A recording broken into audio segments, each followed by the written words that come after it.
सलाम और आदाब। उम्मीद है आप सब खैरियत से होंगे। आज मैं पारा चनार और उससे मुतअल्लिका कुछ मौज़ूआत पर चंद सवालात देकर हाजिर हुआ हूँ। और मेरे साथ इस वक्त मौजूद है मुल्क के बहुत नामवर मुहक्किक, सहाफ़ी, मुतरज्जिम और कई किताबों के मुअल्लिफ और मुसन्निफ। और इसके साथ साथ मुल्तान से शाये होने वाले एक रोज़नामा अखबार के में कालम निगार लेलो नहार के उन्वान से लिखते हैं। और एक तरक्की पसंद दानिश्वर हैं आप। और इल्मी हलकों में बहुत ही मारूफ हस्ती मोहतरम जनाब मोहम्मद आमिर हुसैनी साहिब के साथ, चूंकि हुसैनी साहिब का इस हवाले से काम है और तर्जुमे भी आपने किए हैं और आपका अपना काम भी है, तो मुझे ये मुनासिब लगा कि इस मौजू पर बिल्कुल एक ऐसा शख्स जो गैर जानिबदार होकर, यानी किसी भी वाबस्तगी से हटकर सिर्फ इंसानियत की बुनियाद पे और बहुत दियानतदारी से कोई शख्स अगर बात कर सकता है तो वो आप मौजूद है मेरे पास। इससे पहले हमने तहमीद जान साहब से भी इस मौजू पर बात की थी। उनका ताल्लुक चूंकि एक एनजीओ से है और उन्होंने पिछले 8-10 साल वहाँ काम किया था, तो उनसे भी हमें काफ़ी मालूमात मिली। तो सर, मैं आपको बहुत शुक्रगुजार हूँ कि आपने मुझे टाइम दिया इस मौजू पे गुफ्तगू के लिए। आपका भी बहुत शुक्रिया जनाब। सर, मैं इस हवाले से सबसे पहले मैं एक तो मैं आपकी जो उस किताब के हवाले से भी आगे कुछ बात होगी। सर दस जो इस वक्त मसला बना हुआ है और बहुत इंसानियत सोच जो परसों वाकया हुआ और उससे पहले भी ये वाकयात होते रहे हैं और आप आइंदा पता नहीं ये कब तक चलेगा। तो ये जो पारा चनार का मसला है, इस हवाले से हमारे यहाँ एक तो राय कहें, एक गलतफहमी कहें या जो भी, ये पाई जाती है कि ये सिर्फ दो पख्तून कबाइल की लड़ाई है और कबाइल की लड़ाइयाँ फिर इसी तरह चलती हैं। और दूसरा ये है कि ये उन दो कबाइल में जायदाद की, जमीन की लड़ाई है। और तीसरा नुक्ता नजर ये है कि नहीं, ये महज मसलक और मजहब की जंग है। तो आप हमें थोड़ा सा इस मसले का पस मंजर बताएं पारा चनार का, और अभी तक वहां पर जो फसादात हुए और कब कब वहां पर ये खूनरेजी हुई और मसलक की बुनियाद पे लोग कैसे कब से मारे जा रहे हैं। देखें, सबसे पहली बात तो ये है कि ये जो पारा चनार का मसला है, ये इसका एक तनाजुर तो नौआबादियाती दौर में बनता है। ठीक है। और अगर हम उससे भी पीछे चले जाएं तो माकबर नौआबादियाती दौर में भी ये मसला किसी न किसी तरह से मौजूद था। सही। उसकी शिद्दत, उसका मामला कितना था, कैसा था, मैं सिर्फ एक मुख्तसर सी बात करूंगा, ज्यादा बड़ी बात नहीं करूंगा। न- जब ये जो इलाका था, ये बुनियादी तौर पे अफगानिस्तान के साथ शामिल होता था, और जब यहाँ पर अंग्रेज आए, नौबादियाती निजाम आया, तो ये जो पारा चनार के लोग थे, इन्होंने बुनियादी तौर पे अपने आप को अंग्रेजों को कहकर उनके साथ ये इस इलाके को, जो आप समझ लें कि ब्रिटिश इंडिया का जो हिस्सा है, इसको बनाया उस जमाने के अंदर। सही। उस जमाने में भी अ, जो मसलन जो मंगल कबाइल हैं इनके साथ, बिल्कुल उनके साथ इनके जमीन के तनाजात चल रहे थे।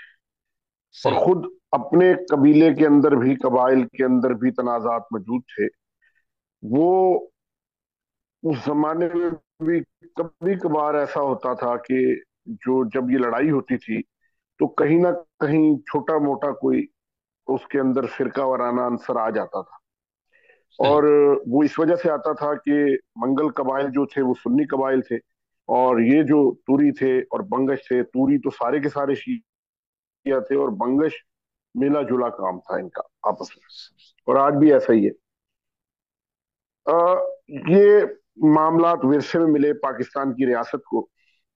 शाम लाट का जो मसला है, जो बार बार सर उठाता है और उस पर लड़ाई होती है, शाम लाट पे कि किसका कंट्रोल होगा, इस पे कई दफा उनका आपस में मैकेनिज्म भी बना के 1 साल 2 साल फलां करेगा कबीला रहेगा, फिर उसके बाद दूसरा कबीला रहेगा उस शामलाट का। तो ये इस तरह से सेटअप चलता रहा, लड़ाइयां भी होती रही, मामलात भी होते रहे। लेकिन इस मामले के अंदर एक बड़ा बुनियादी जो ट्रांसफॉर्मेटिव जो फेज है वो 80s की दहाई के अंदर आया। सही। 80 की दहाई में जब अफगानिस्तान के अंदर अ, यानी 1979 में जो पीडीपी की हुकूमत आ गई, वहां पर तरगई साहब बन गए, और एक तरह से वो जो अफगानिस्तान था वो सोशलिस्ट रिपब्लिक में तब्दील हो गया। और उसके खिलाफ जो है, जो अफगानिस्तान था वो एक बड़ी प्रॉक्सी जंग का मैदान बनने बनने लगा।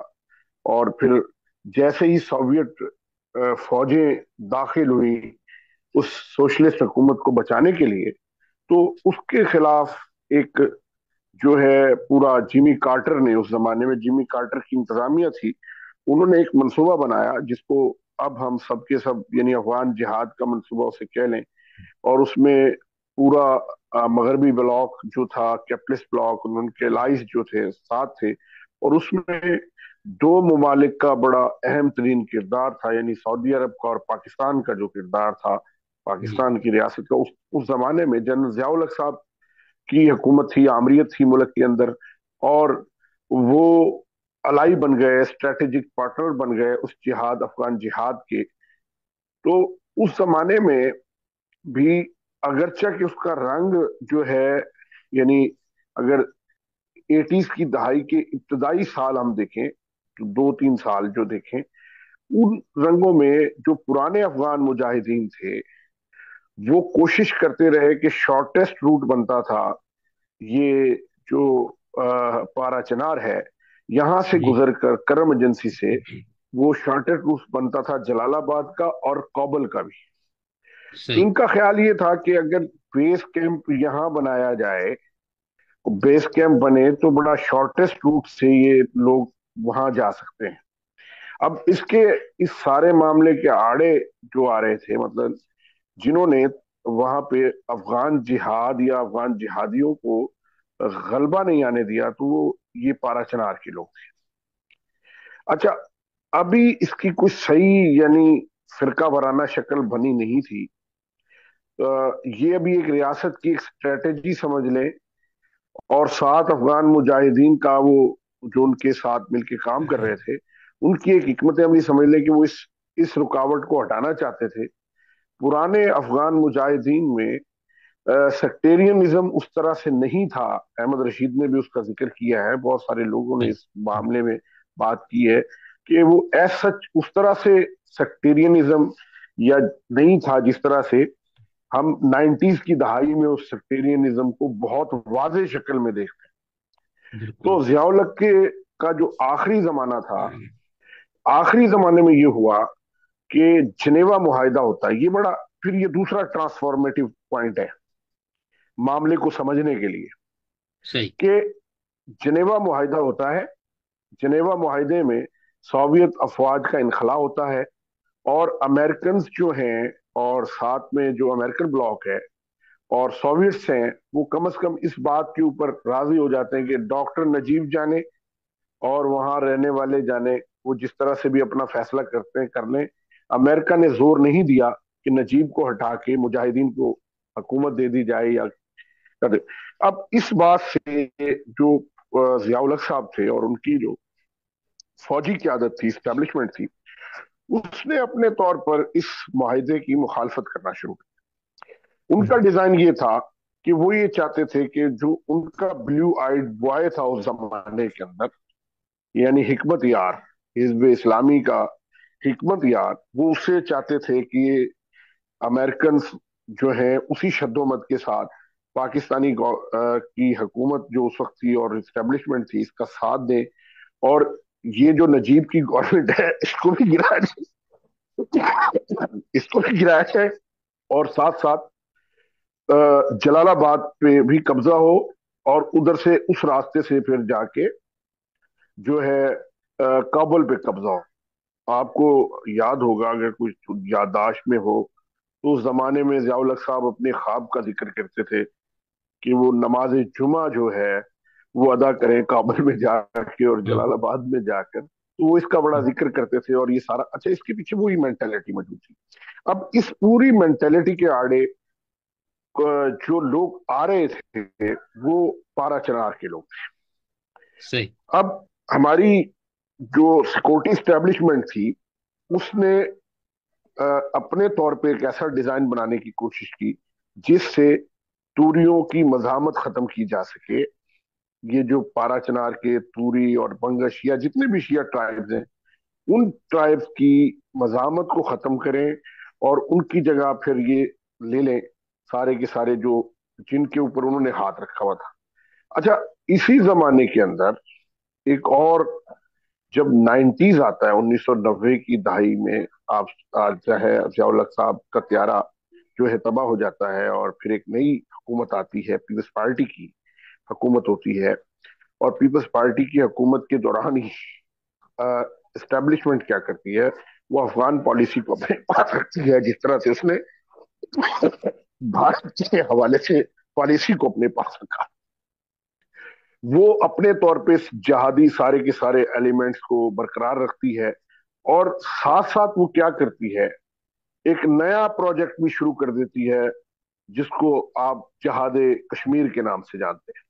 ہوں، اب تصویراتی گہرائی کا کے دو بڑے مراکز ہو جاتے ہیں، ایک مراکز افغان جہاد ہے، دوسرا کشمیر جہاد کشمیر کا پروجیکٹ ہے۔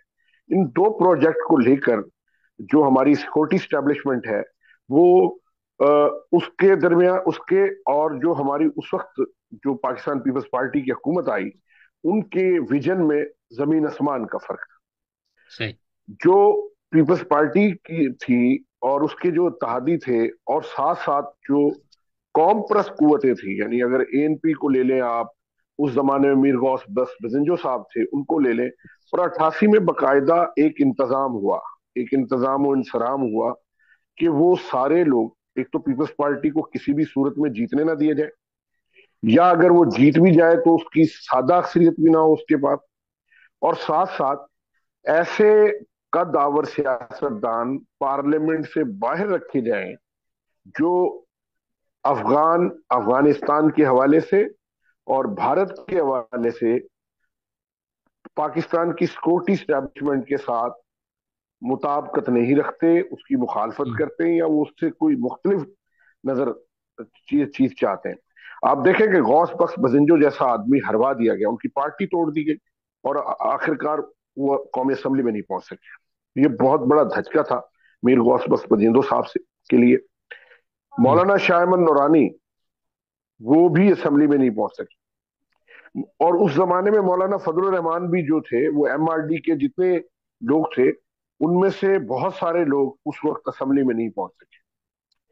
اور اس کے پیچھے ابھی پچھلے دنوں مولانا فضل الرحمان صاحب نے اس معاملے پر کافی تفصیل سے بات کی ہے کہ کس طرح ان کی پارٹی کو توڑا گیا، کس طرح انہیں اسمبلی میں جانے سے روکا گیا، اور کس طرح سے اسٹیبلشمنٹ اپنے مورے سامنے لے کر آئی، اور انہیں ہوں۔ ان کے لوگوں کو الیکشن نہیں لڑنے دیا۔ جو بھی ہے بڑے کھل کے پچھلے دنوں انہوں نے بات کی۔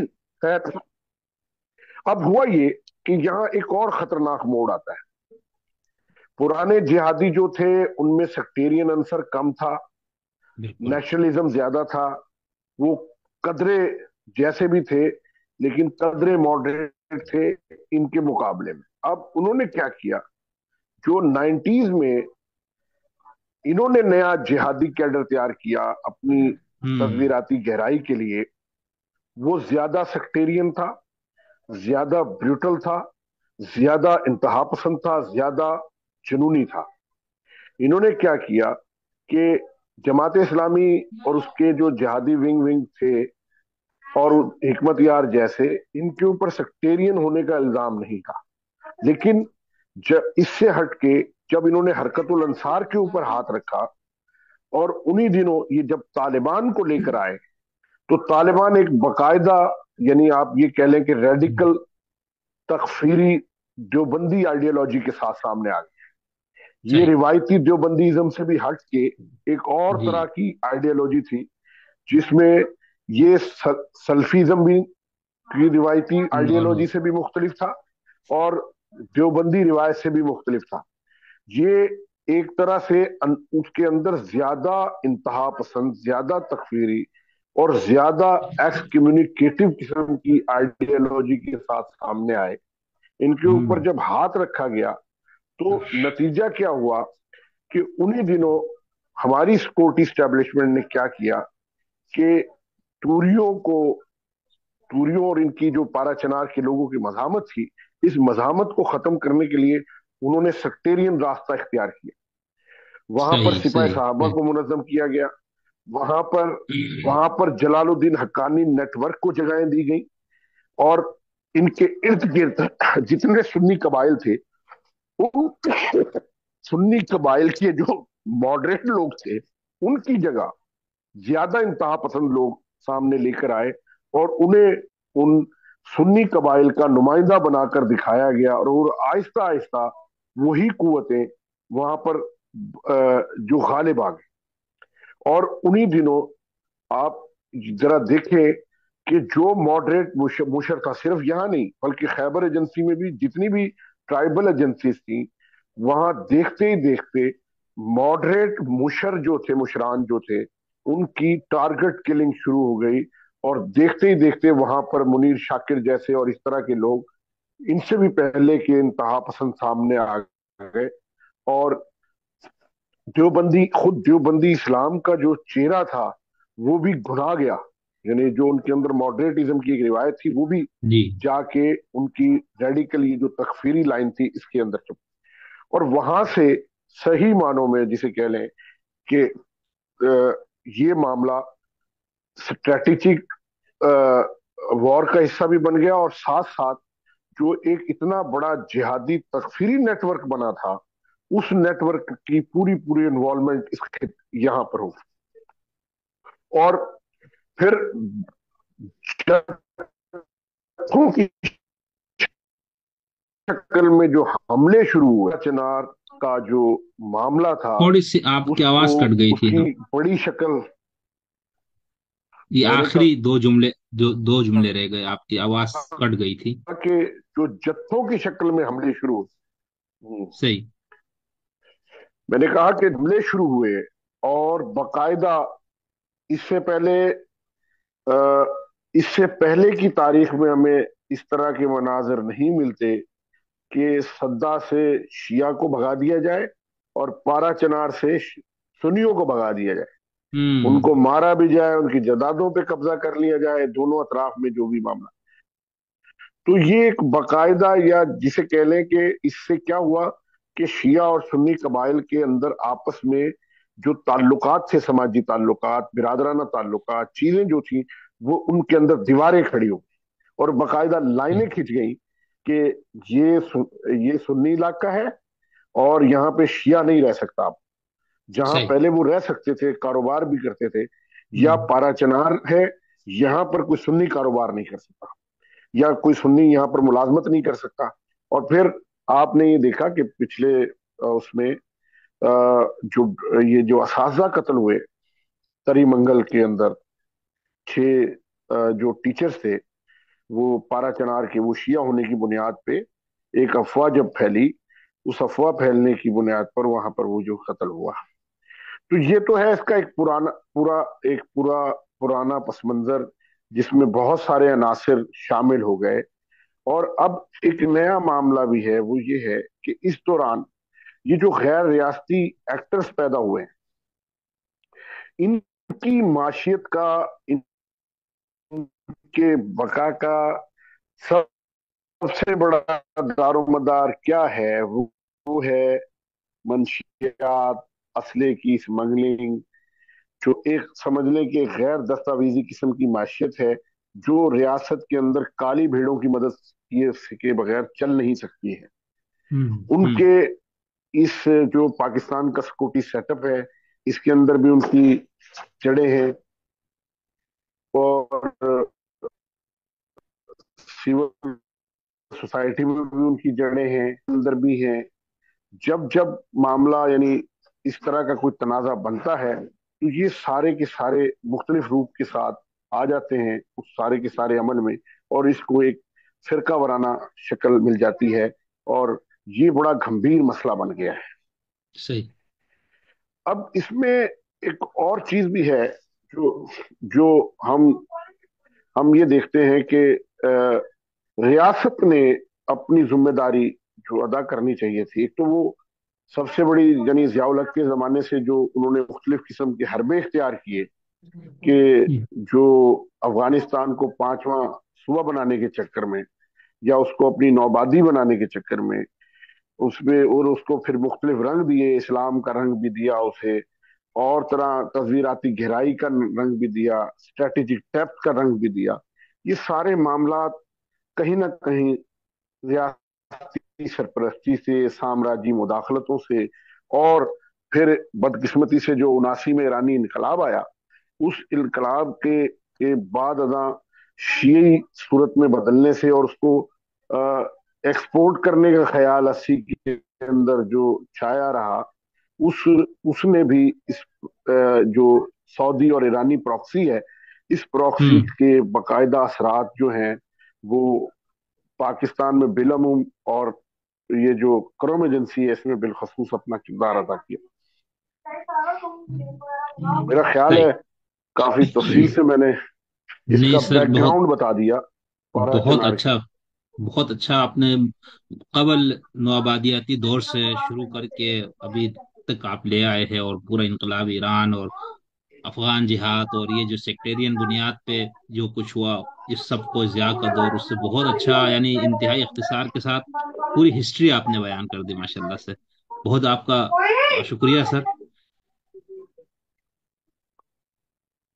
अच्छा सर, इसमें एक बात आपने यानी हम ये कह सकते हैं कि हकीकतन ये जो कबाइल की लड़ाई या जायदादों की जो हर पाकिस्तान में और दुनिया में हर जगह इस तरह है चीजें होती है, तो शुरू में बुनियादी तौर पर वो खटपट या वो चीजें उस सतह की थी, लेकिन लोगों के समाजी ताल्लुकात में मसलक कोई रुकावट नहीं था।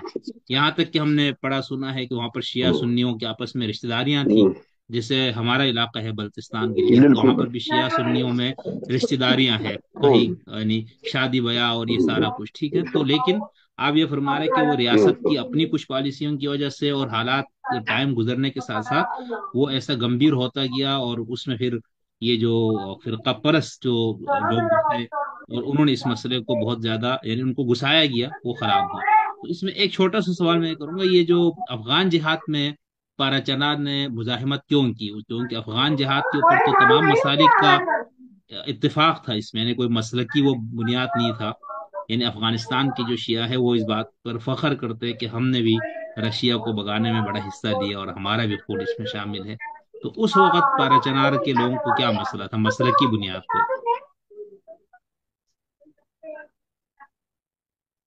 देखें, पारा चनार के लोगों का मसले की बुनियाद पे मसला नहीं था, अच्छा। ये बात जहन में रखनी चाहिए। सही। उनका जो जो उनके सरकमस्टांसिस थे पारा चनार के लोगों के, उनके लिए ये मुमकिन नहीं था कि वो जगह देते। पाकिस्तानी रियासत कोई तूरियों को नहीं कह रही थी कि वो जाके जिहाद करें ना। जी। आप देखें कि इस तरफ हमारे जो सद्दा के लोग हैं, ये सारे लोग हैं इधर, और मंगल मंगल तो तूरियों को इजाजत नहीं दे सकते थे ना कि मंगल कबाइल के अंदर जाके तूरी अपने अड्डे बनाते और वहां से हमले करते।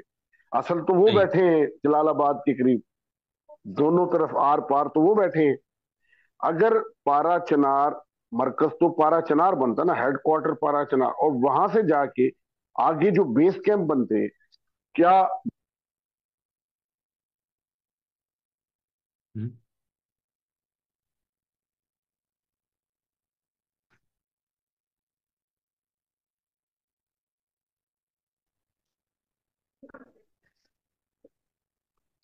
क्या मेरी आवाज आ रही है आपको? जी वो कट गया था, अब आ रही है अब। जी। हाँ, तो एक तो मसला ये था कि तूरी और बंगस जो शिया ट्राइब थे, उनके साथ मंगल कबाइल नहीं चल सकते थे। उनके जो सही। मामलात थे, اور بلکہ یہاں والا جو یہ جو بلتستان آپ کہہ رہے ہیں نا اس سائڈ پہ، جی جی جی، سوری، یہ جو کوہستان ہے ہمارے والی سائڈ پہ، جو کوہستان ہے کوہستان، جہاں یہ اب بڑا مسئلہ سامنے آ رہا ہے، ہاں، یہاں اتنا مسئلہ نہیں تھا پہلے. صحیح. یہاں مسئلے کی شدت 80 کی دہائی سے ابھرنا شروع ہوئی، جب ایک خاص سنی شیعہ کی جو پراکسی ہے، یعنی سعودیہ اور ایران کی جو پراکسی اور لڑائی تھی ہمارے یہاں پہنچی. تو اس وقت یہ جو آ، ہے اپنا کوہستان والا ایریا، اس ایریے کے اندر معاملات جو ہے نا سنی اسلام بھی پھر ریڈیکل جو بندی اسلام کی طرف جانا شروع ہوا، اور وہ سپاہی صحابہ اور اس طرح کے معاملات سامنے آنا شروع ہو گئے، اور لڑائی بھی شروع ہو گئی، کچھ فرقہ وارانہ معاملات بھی شروع ہو گئے، ٹارگٹ کلنگ بھی ہونے لگی، اور اس طرح کے سارے معاملات ہو گئے.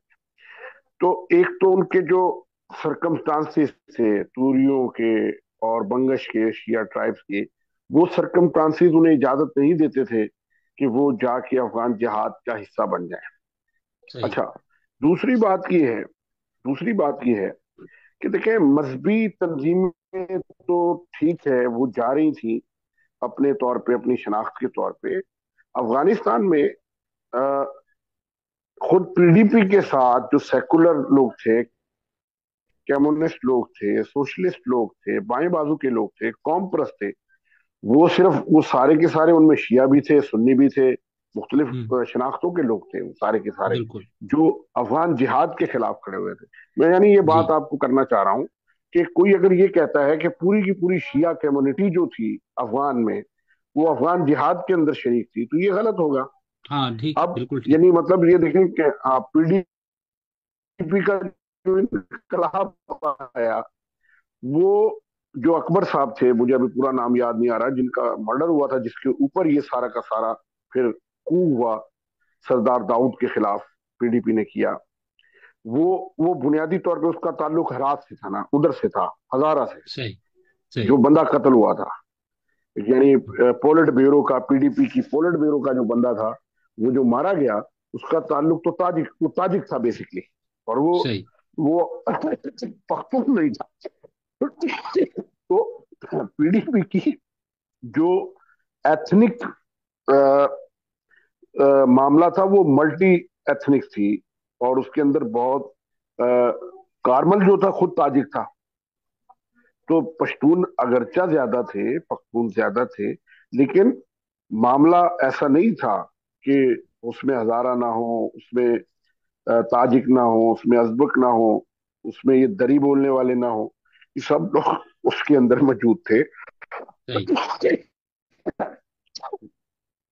اور وہ جو افغان جہاد کا کلاس فیکٹر بھی تھا کہ ترغی نے جو بڑے قوانین کے خلاف ریفارمز کی، جو عام اور چھوٹے کسان کو اس نے طاقتور کیا، اور وہاں کا جو کامگر تھا اس کو طاقتور کیا، اس کے خلاف درمیانے طبقے کی اور بالائی طبقے کا جو خان تھا وہ اس کے خلاف کھڑا ہو گیا. اور اس سورش کو، اس لڑائی کو پھر رنگ دیا گیا، مذہبی رنگ، مذہب کے نام پہ اسے استعمال کرنے کا رنگ. اور یہ رنگ دیا کس نے؟ امریکہ نے، سعودی عرب نے، جی پاکستان بالکل. کی جو لوگ تھے انہوں نے، عرب ریاستوں میں جو پین اسلامزم اور دائیں بازو کی تحریکیں تھیں، انہوں نے اس کو یہ رنگ، پورے کا پورا رنگ چڑھایا اس کے اوپر مذہبی. لیکن اگر آپ اس کے پیچھے جا کے جب ان کی سماجی، وہ لڑنے والے طبقات کی سماجی چیزیں تلاش کریں گے، تو آپ کو بڑا دلچسپ پہلو سامنے آئے گا کہ دراصل وہ ان کی جڑیں، ان کی جو مزاحمت کی جڑیں تھی یا لڑائی تھی آپس میں، اس کے پیچھے وہ طبقاتی فرق بھی کھڑا ہوا. تو صحیح. اس بالکل طبقاتی بالکل. فرق کو، معاملے کو اس کو دیکھنے کے، تو یہ جو توری تھے بیسکلی، اور یہ بنیادی طور پہ آپ یہ دیکھیں کہ توریوں کے ہاں جو سیاسی وابستگی تھی وہ اتنی زیادہ شیعہ تنظیموں کے ساتھ نہیں تھی، شیعہ سیاسی تنظیموں کے ساتھ.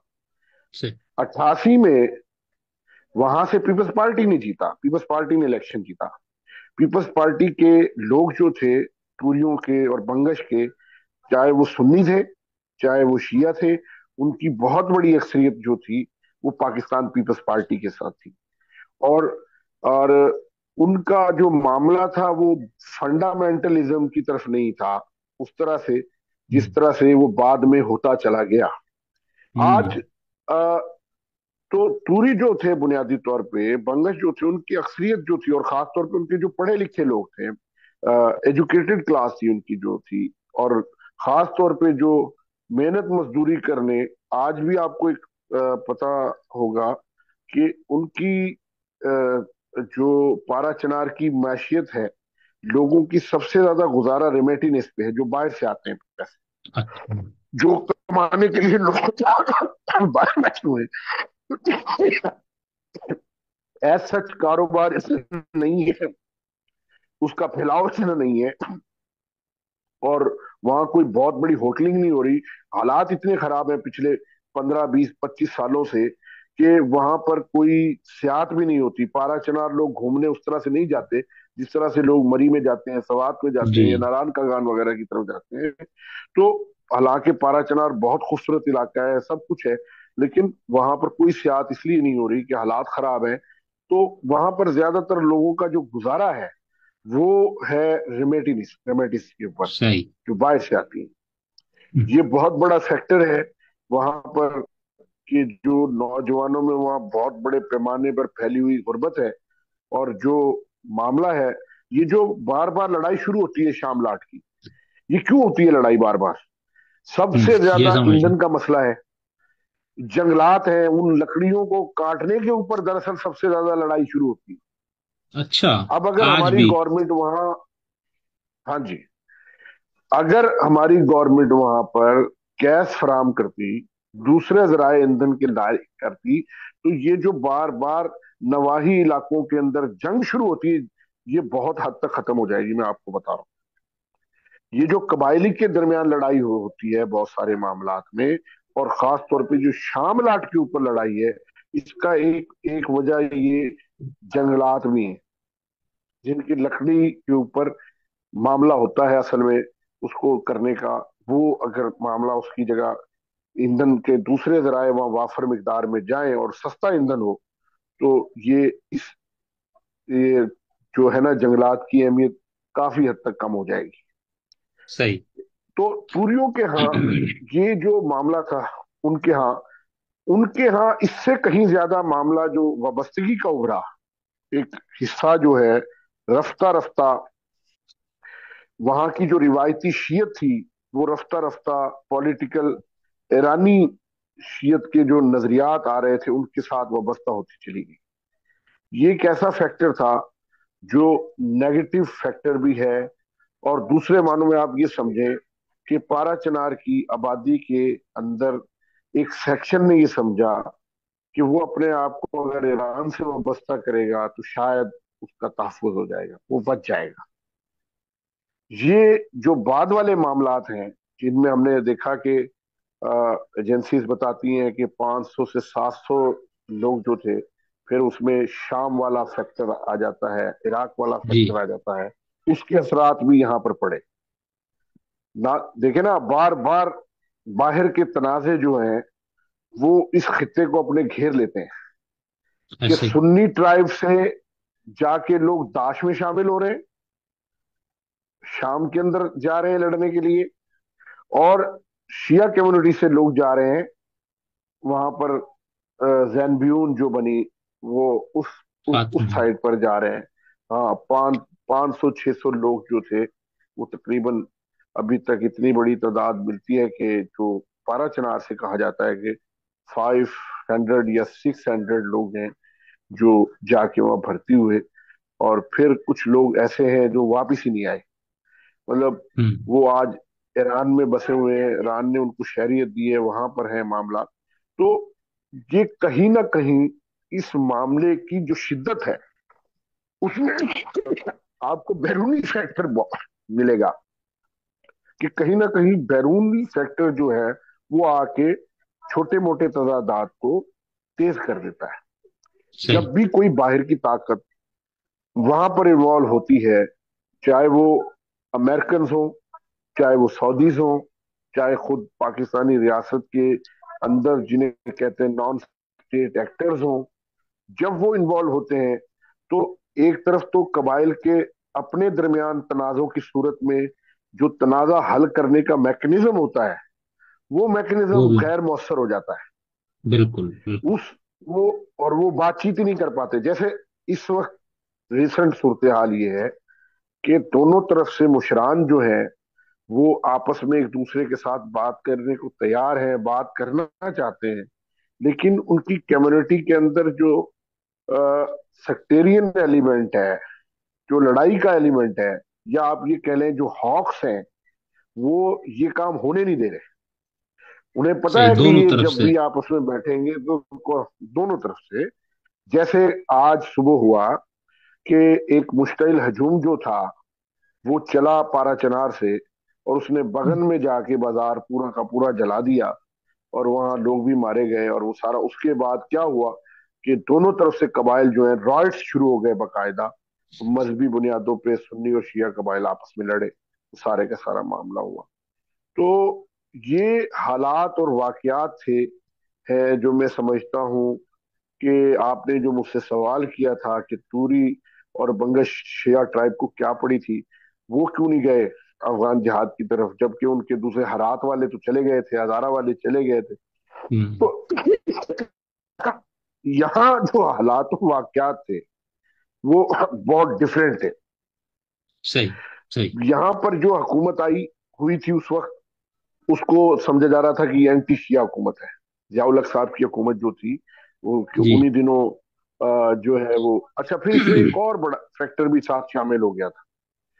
اس میں ایک فیکٹر جو ہے شامل ہو گیا کہ جب علامہ عارف حسینی پڑھ کے آیا وہاں سے، ایران سے، جی. وہ کیونکہ انقلاب کے دنوں میں پڑھ کے آیا تھا، تو اس کے وہ اوپر سارا کا سارا معاملہ چھایا ہوا تھا. تو اس نے یہاں پر جو مطلب مفتی جعفر حسین کے بعد والا جو قیادت آئی سامنے، وہ ایک بالکل 180 درجے کے یو ٹرن کی قیادت تھی. یعنی ایسے ہی. مفتی جعفر صاحب کی جو قیادت تھی وہ سمجھ لے کہ ایک روایتی شیعہ علماء کی قیادت تھی. وہ ایسے ہی. اپنے تناظر کو دیکھ کے زیادہ سے زیادہ زکوٰۃ کے نفاذ پہ انہوں نے کہا ہمیں استثنا دے دیں یا فلاں چیز پہ استثنا دے دیں، اور اس سے زیادہ کچھ نہیں تھا.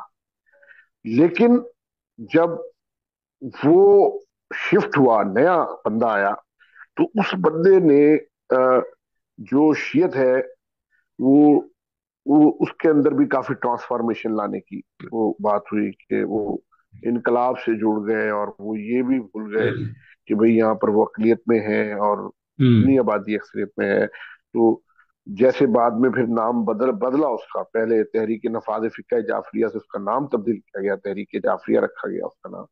تو اور یعنی یہ جو انقلاب کو ٹرانسپورٹ کرنے کا اور انقلاب کو ایکسپورٹ کرنے کا جو نظریہ ہے، اس نے بھی بڑا نقصان پہنچایا. اور صحیح. ایرانی سوسائٹی کے اپنے مسائل ہیں، ایرانیوں کے اپنے معاملے ہیں، ان کی اپنی سیاست ہے، ہماری اپنی سیاست ہے.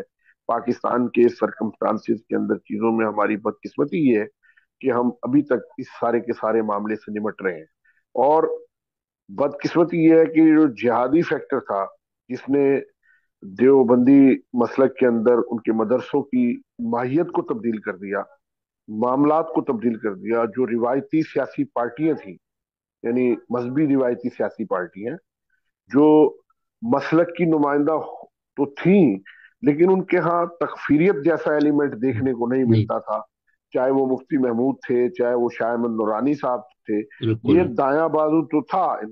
ان کے معاملات بائیں بازو سے لڑائی تو ہو رہی تھی، لیکن یہ لڑائی ان کے ہاں وہ مسلکانہ بنیادوں پہ اس طرح سے نہیں تھی جس طرح سے یہ بعد میں نظر آئی کہ ایک فرقے کے اندر جو تکفیریت تکفیری ذہنیت ہے، جیسے لبیک جیسی تنظیمیں، ریلوے، اچھا، ان سب کی ٹرانسفارمیشن ہو گئی. یہ جو جہادی پیریڈ ہے، ہوں. یہ جو 80 کی دہائی کا جہادی پیریڈ ہے، اس نے پاکستان میں جو روایتی مذہبی جماعتیں تھیں اور تمام مسالک تھے، ان کی ٹرانسفارمیشن کر دی. ان کی ٹرانسفارمیشن کیا ہوئی، اور وہ منفی سطح پہ ہوئی کہ ان سب میں تکفیری عناصر جو ہے نا وہ اوپر آتے چلے گئے. इनके जो मॉडरेट मौलवी थे, जो मॉडरेट शक्लें थी, वो पीछे चली जाती हैं। और आप सियासत में देख लें कि जेयूआई का कट टू साइज होना शुरू हुआ, पंजाब में सिपाही साहबा नजर आई, ये इवन के केपीके के अंदर कई पिशावर जैसी वादी, वहाँ इब्राहिम कासमी और इस जैसे लोग सामने आ गए। और इसी तरह से वहाँ हकनवाज जंगवी सामने आ गया। और जो हम्म। दूसरे लोग थे जो मॉडरेट कहलाते थे, उनकी वो कहीं नजर ही नहीं आ रहे थे ना वो। और रियासत में, और इसकी दूसरी वजह क्या थी? रियासत थी कि रियासत सरपरस्ती कर रही थी ऐसे लोगों की। वो उनको ऐसे ही लोग भाते थे। उन्हें फजल रहमान इसलिए नहीं भा रहा था कि वो कहीं अपनी बात करता था, तो वो मुकम्मल तौर पे एजेंट नहीं हो सकता था। शायमन ऐसे दुरानी ही। एजेंट नहीं हो सकता था। वो उनकी चीजों को नहीं कर सकता था। और इसी तरह से जमीयत अहले हदीस में भी आप देखिए कि जमीयत अहले हदीस पीछे गई, और देखते ही देखते जमात उद दावा जो है, जो पहले लश्कर तैयबा के जिहाद। साथ सामने आई, फिर फिर पहले जिहादी शक्ल बनती है, तकफीरी टाइप की फिरका परस्त शक्ल बनती है, फिर उसको एक पॉलिटिकल पावर में बदला जाता है। ये एक पूरा, ऐसे यानी ही। एक समझ लें कि एक पूरा प्रोजेक्ट है कि जो सामने लाया गया कि आप पहले एक लश्कर बनाया आपने, पहले आप उसको लश्कर बनाते हैं, फिर उसको पॉलिटिकल फोर्स में बदल दें। और बिल्कुल। वो जगह ले लेती है पुराने मसलक के, पुराने मॉडरेट मजहबी सियासतदानों की जगह। ये नई शक्लें सामने आ जाती हैं। आजम तारिक सामने आ जाता है, जियाउर रहमान फारूकी सामने आ जाता है। इसी तरह से शिया के अंदर रिवायती, उसमें मैंने आपको बताया कि उनके रिवायती उलमा जो थे वो पिछली सफों में चले गए। और जो नए किस्म के, यानी जिनके आप ये समझ लें इनकलाबी। कि खुल्लम खुला वो अपने आप इनकलाबी अपने आप को कहते हैं, और वो कहते हैं कि भाई ये रिवायती शियाइज्म जो है बिल्कुल। उस मामलात में वो भी ये, अगर आप इस रिफॉर्मिज्म, और ये अजीब तरह का रिफॉर्मिज्म है पूरे का पूरा। क्या इस बात। रिफॉर्मिज्म की आखिरी शक्ल जो है वो तबाही की तरफ ले जाती है। वो ऐसे ही। मुकम्मल तौर पे तबाही की तरफ ले जाती है, फॉशिज्म की तरफ ले जाती है। वो दीवारें खड़ी करती है बड़ी बड़ी, और घेटोआइजेशन होती है। ये हम्म। देवबंदियों का इलाका है, ये सुन्नियों का इलाका, शियों का इलाका है, ये वहाबियों का इलाका है, ये अहले हदीस का इलाका है, ये फलां का इलाका है। और बाकायदा गेटेड सोसाइटियां बनती हैं। यानी ऐसे ही। आप कराची को देख लें, इस्लामाबाद को देख लें, आप अगर कभी इस तर्ज पे स्टडी करेंगे कि 80 की दहाई के बाद ये जो सेक्टेरियनिज्म है, ये आपके आर्किटेक्चर में आपकी आबादियों की जो नई हम्म। शक्लें बनी, उनके ऊपर भी असरअंदाज हुआ है। बिल्कुल ऐसे ही है। कि आपको आपको पता चलेगा कि पूरी पूरी आबादी जो है वो सर आपकी आवाज नहीं आ रही। नजर आता है कि आवाज। ये किस तरह से, तो ठीक। ये किस कट। तरह से नजर आता है सारा का सारा मामला। तो एक बहुत बड़ा कैनवस है, बहुत बड़े तनाजुर हैं, कोई एक छोटा तनाजुर नहीं है। जब आप एक छोटे तनाजुर में फंसेंगे तो फिर मामला तो खराब हो जाएंगे। यानी अगर बिल्कुल। आप इससे कबायली जंग कहेंगे, फिर भी आप गलत हैं। आप बिल्कुल। अगर इसे कहेंगे कि सिर्फ शिया सुन्नी लड़ाई है, फिर भी गलत है। अगर आप इसको कहें कि ये सिर्फ और सिर्फ जो है रियासत की मुदाखलत है, तो फिर भी हाँ गलत ये हैं भी आप। ये सही है। सारी चीजें मिलके, state actor, non state actors, जियो पॉलिटिक्स, ग्लोबल पॉलिटिक्स, और ये सारे के सारा मामला, ये सब चीजें जुड़ के एक साथ इंटरकनेक्टेड हैं पारा चनार के मसले से। तो सही। मजीद सही। अगर आपने कोई सवाल करना है तो